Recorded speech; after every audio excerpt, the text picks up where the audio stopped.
Hi everyone and welcome to Book Boop. My name is Rachel and today I'm going to be doing my February wrap up. First of all, I apologize if you happen to hear the mower in the background. My neighbor is currently mowing their lawn, so I'm sorry if you can hear that.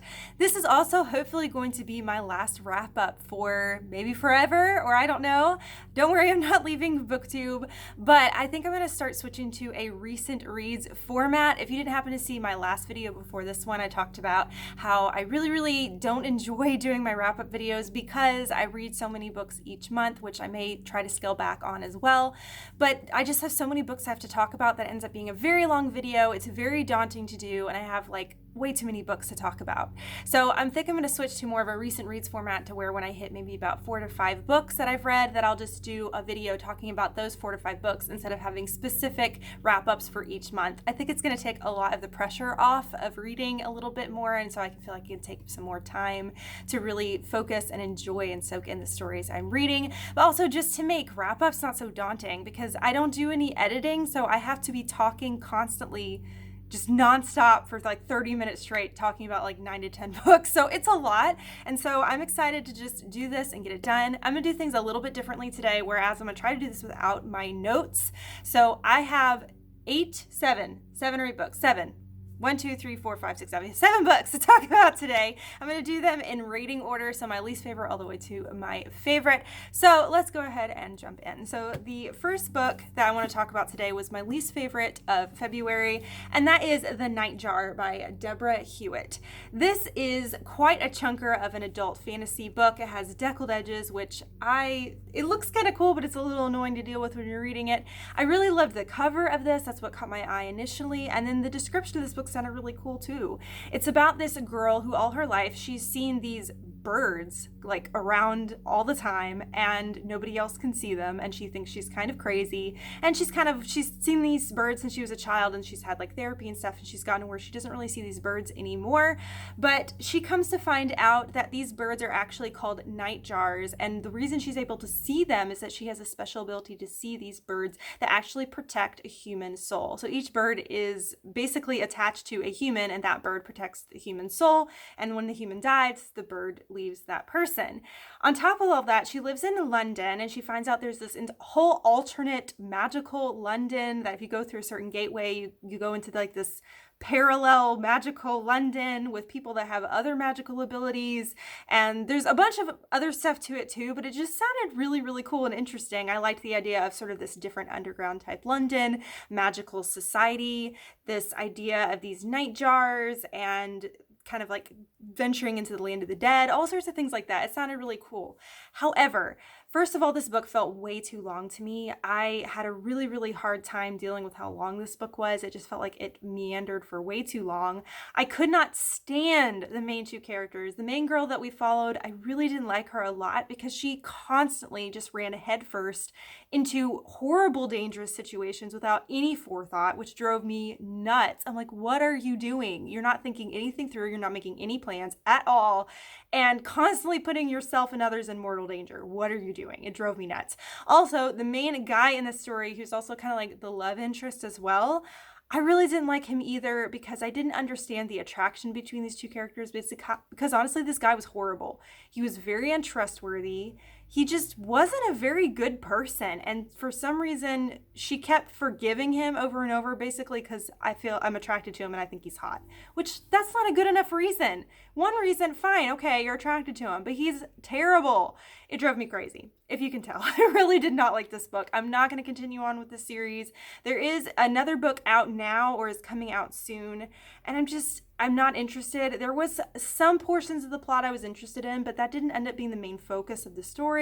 There was some sort of darker stuff, and there was this one character that reminded me a lot of like Bellatrix Lestrange, and I was like, can we follow her? I want to find more about her plot points instead of who we're following. So I ended up giving this 2 stars. I just really didn't like it that much, and yeah, I don't really recommend it. The book itself is really pretty, but I think I'm going to be donating this one. It's just not one of my favorites. All right, after that, I'm going to talk about a book that I feel like I'm not going to be able to say much on because it feels like I read it a lifetime ago. And it is called The Dead Girls Club by Damien Angelica Walters. This is an adult thriller. Honestly, I'm even struggling to remember what on earth this book was about. So we were following, it's kind of jumping back and forth between past and present. The past, I think, took place in the 80s or 90s. We were following these, I think, 3 or 4 schoolgirls, all in like middle school or high school, and they all come together kind of creating this club that they lovingly call the Dead Girls Club. They're all very interested in true crime and researching and also getting together and telling each other really, really spooky, creepy stories. Until one day, one of the girls, she ends up telling this story about this really creepy, kind of like malevolent ghost-like woman who, if you were to summon her, she would, I think, get rid of someone who's bothering you or something. I don't know. It's kind of like the, oh, what's that one ghost, like if you said her name, Bloody Mary. It's kind of like a Bloody Mary type situation. And so initially one of the girls tell the story to creep her friends out. And her friends are like, oh, that was really spooky. But then the girl that told the story starts to insist, no, this person I'm telling you stories about is actually real. And it ends up escalating to one of the girls ends up getting killed.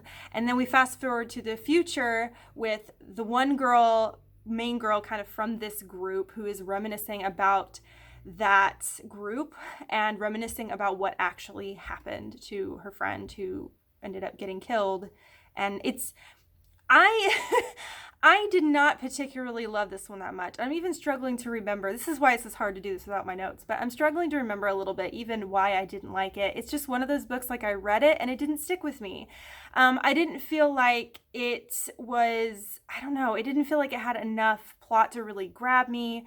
I didn't particularly love the main character that much. A lot of the story is focused on the main character's paranoia and the fact that like a lot of her past is kind of getting dug up and she starts getting really paranoid because she's not sure who is digging up her past and kind of like shoving it in her face. So it's more focused, I feel like, on her paranoia and almost her like starting to go crazy, which I've read some other books like that before and I don't particularly like that specific plot line as much. And by the end of it, kind of like getting to the end of this thriller, it just wasn't satisfying to me and I didn't really enjoy it that much. I ended up giving it 3 out of 5 stars. If the premise of the story sounds interesting to you, go for it. It just didn't have the oomph that I was wanting in a thriller. And I can't even pinpoint what it is. And honestly, this book was very forgettable for me. And I'm having trouble remembering a lot of the plot points and what happened in this book. So it just didn't end up being something that stuck with me. So the next book is a middle grade. It was one I had on my TBR for the longest time. Let me see if I can find the picture here. It is called The Charmed Children of Rookskill Castle by Janet Fox.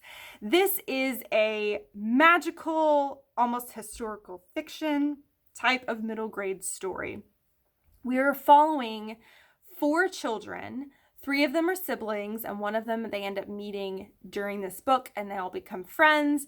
They are living during the London Blitz, and their family sends them off to this big castle in Scotland, I believe, that has been changed into a boarding school, basically, and a place for parents to send their children to get them away from the London Blitz, to get them away from the bombing and World War II, and to get them to more of a safe place in the country. So these children end up getting sent to this castle, but soon after they go there, there's some unusual things going on. They're hearing creepy sounds in the night. They are seeing children that they think possibly might be ghosts, that they just don't seem like they're all there. The teachers seem very odd and also seem very fixated on all sorts of things that could be considered magical objects.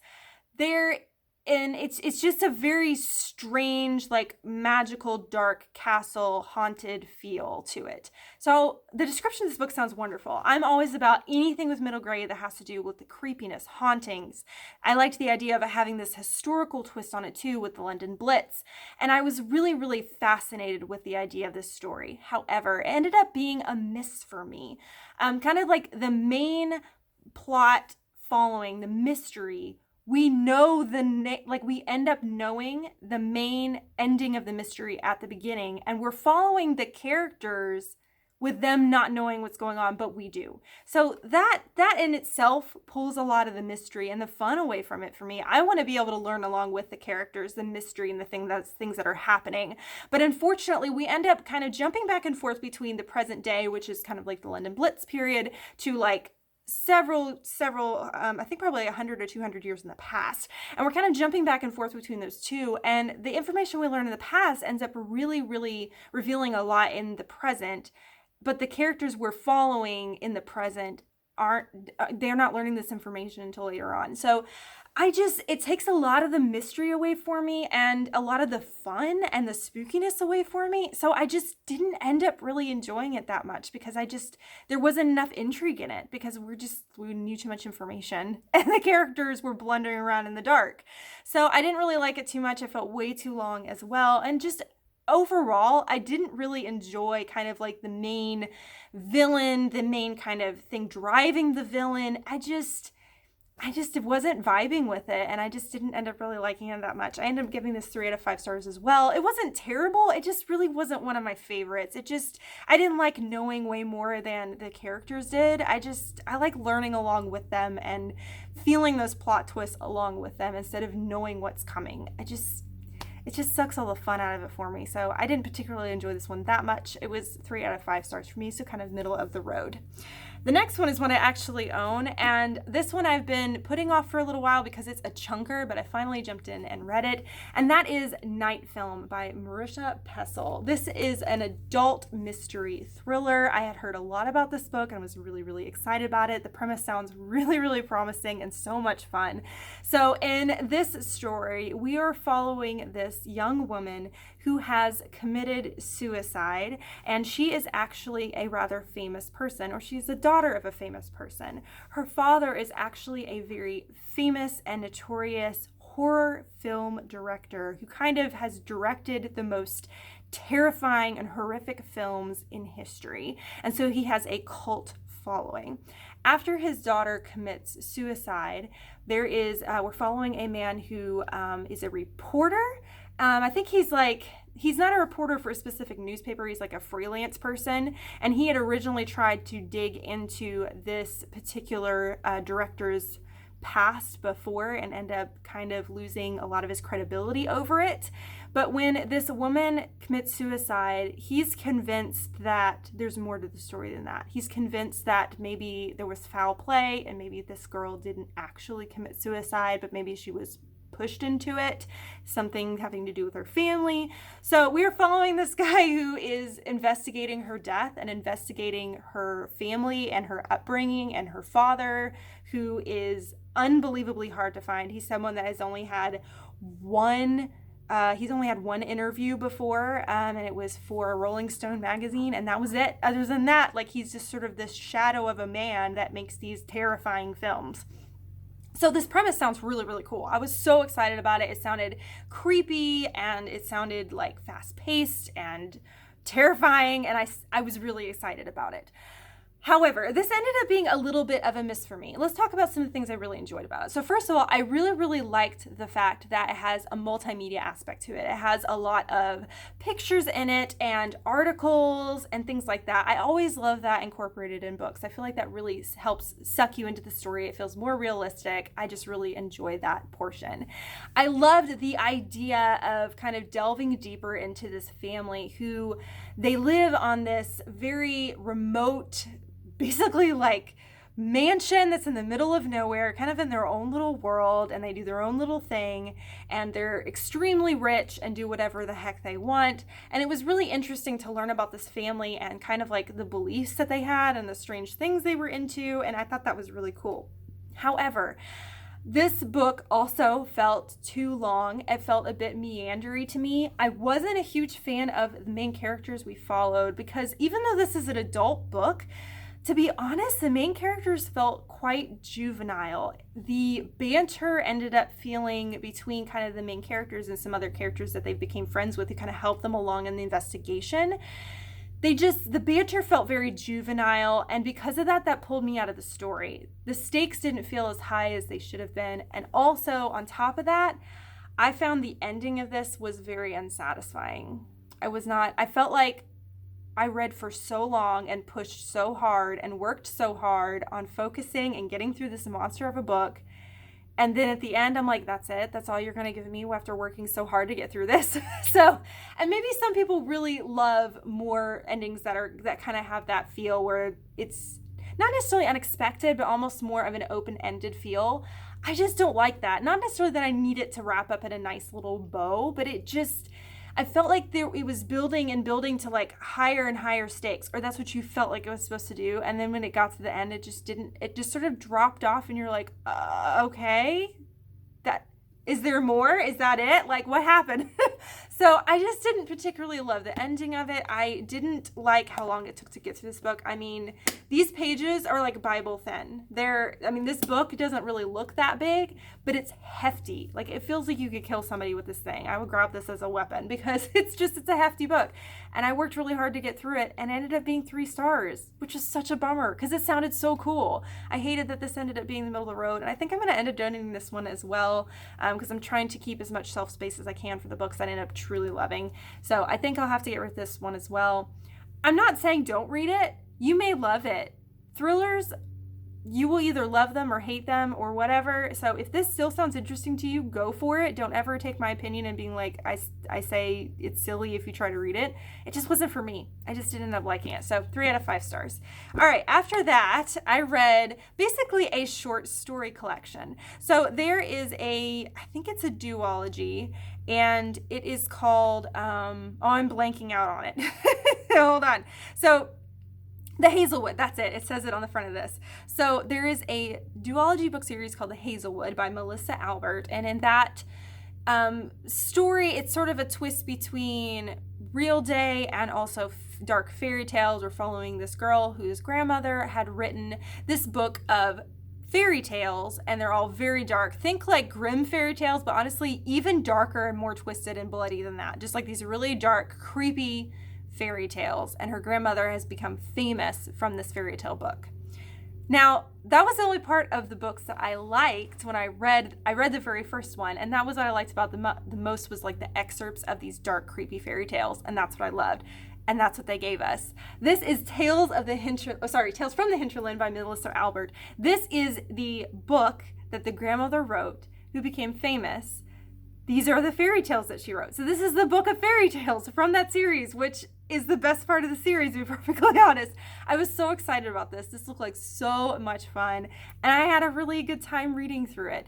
So this is full of several different fairy tales with very beautiful and dark illustrations. All the fairy tales are dark and foreboding and creepy and bloody, and I honestly really loved them a lot. I thought they were a lot of fun. Some were better than others. To be honest, I'm having a little bit of trouble kind of remembering specifically which ones I loved more than others, but some of them were touched upon in the books themselves. Some of them were brand new ones that hadn't been mentioned at all in the series. So it was a lot of fun to read. I highly recommend this, and I would say that you do not have to read The Hazelwood to read this at all. If you just are interested in reading a book that has dark, spooky fairy tales in it, go for it. This is a perfect book for that. It's not very big. Each fairy tale is quite short, and it's a beautiful book. It has beautiful illustrations, and it's a lot of fun to read. I ended up giving it 3.5 out of 5.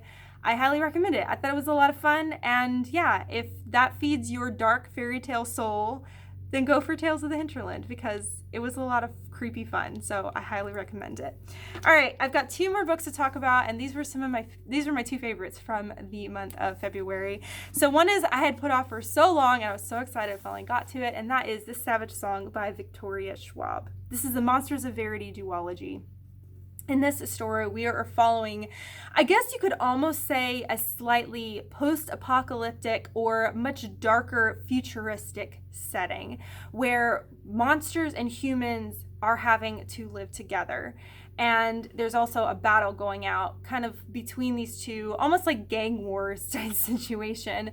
We have monsters, and then we have a big city that has been split into 2, with humans wanting to deal with the monsters in one way, and then the humans wanting to deal with monsters in another way. Half of the city's wanting to use these monsters to their benefit and use them to basically keep the peace, and to use these monsters to basically frighten people into being complacent.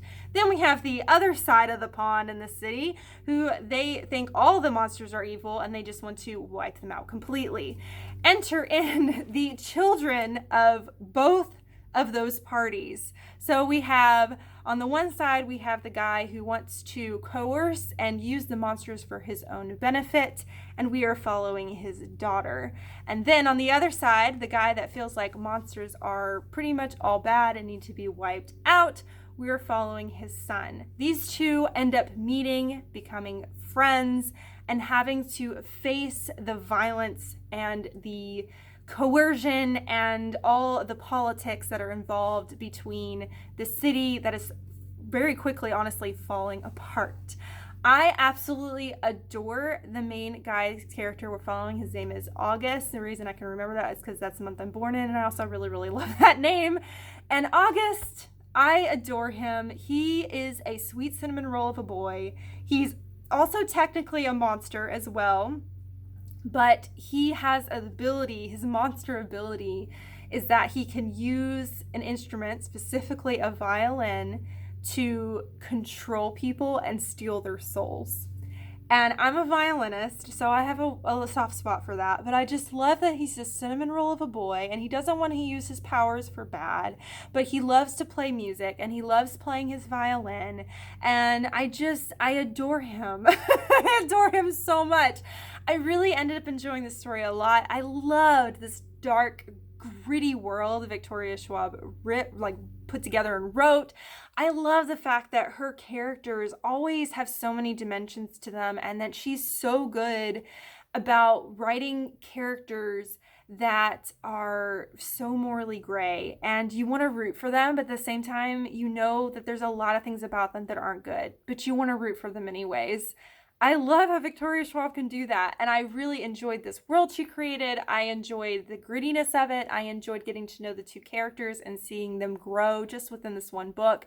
I'm excited to read the second one, hopefully very soon. Again, this is just a duology, so this is a great series to just jump into if you want to just binge a quick series. This is a YA series, but it is very dark and gritty, and I had a lot of fun reading this one. I ended up giving it 4 out of 5 stars, and I can't wait to see what happens in the second one, and I hope August is safe, because otherwise I will be sad. Don't destroy my heart, Victoria Schwab. You have a tendency to do that. All right.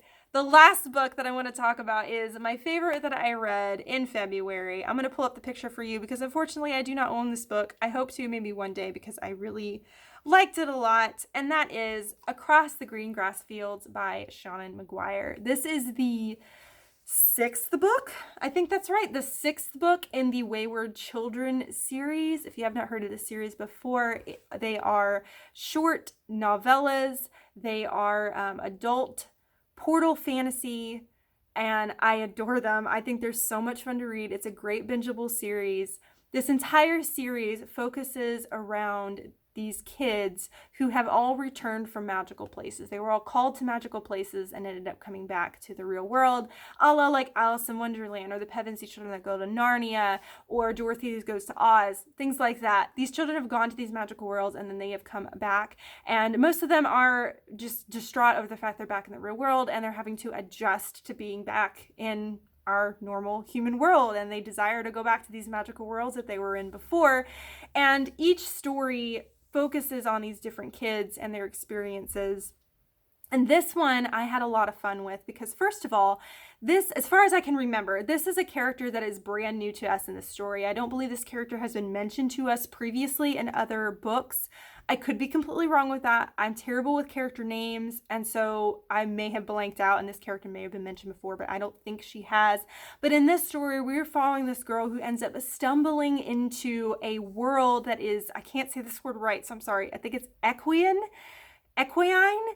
It's a world that has everything to do with horses, basically. We have centaurs and all these different creatures that have to do with horses. I can't remember some of the other creature names, and I apologize about that. The main ones that we end up being around the most are centaurs. And so we follow this girl who's kind of stumbled into this world, and she is, because she's a human, she's expected to be a hero and to save this world. And I really loved this one. which is surprising in a way because I feel like this is the one that most people have said has been their least favorite in the series so far. This has been my favorite one in the series so far. I enjoyed our main character. I loved seeing her character growth. I loved seeing the things that she went through. I loved seeing her stumble into this world and come into her own in this world and being accepted and loved there. I loved seeing a lot of the expectations of these different worlds we've seen in previous books. Seeing a lot of that turned on its head in this one. I really enjoyed it a lot. I thought it was magical and fun. It's again a novella, so it's very short. It's less than 200 pages. I flew through it and I really enjoyed it a lot. I could see myself reading this one again.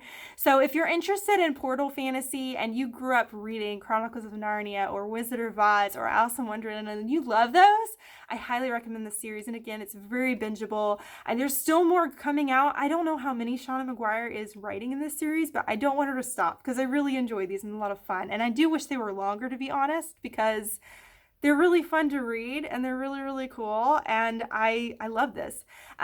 This is considered an adult series, but I feel like it's very magical and I enjoyed it a lot. So I gave it 4.5 out of 5 stars. I highly recommend this one and the whole series. So I would say go for it. All right, everyone. Woo, I think not using my notes actually went quite well. I was nervous about that, but I feel like I was able to go through the books a little bit faster and a little easier. And also made me realize which books really didn't stick with me. Like some of the thrillers, I struggled remembering some of the things that happened in them. So it was interesting to do that without my notes. So thank you for bearing with me. Also, thank you for bearing with me through this video. Again, I'm going to switch to a recent read style. So hopefully these videos will be shorter when I review books because I don't enjoy talking for 30 minutes straight. And I know you probably don't enjoy listening to me talk for 30 minutes straight. Who's got time for that? So hopefully I should have shorter book review videos coming your way next month in April. But thank you so much for watching. On this side of the video over here is my logo. If you click on that, you can subscribe to my channel, follow me on my book journey. On this side of the video over here is a suggestion for another video if you want to watch another one right now. But thank you so much for watching. You rock, and don't forget to keep reading. Bye.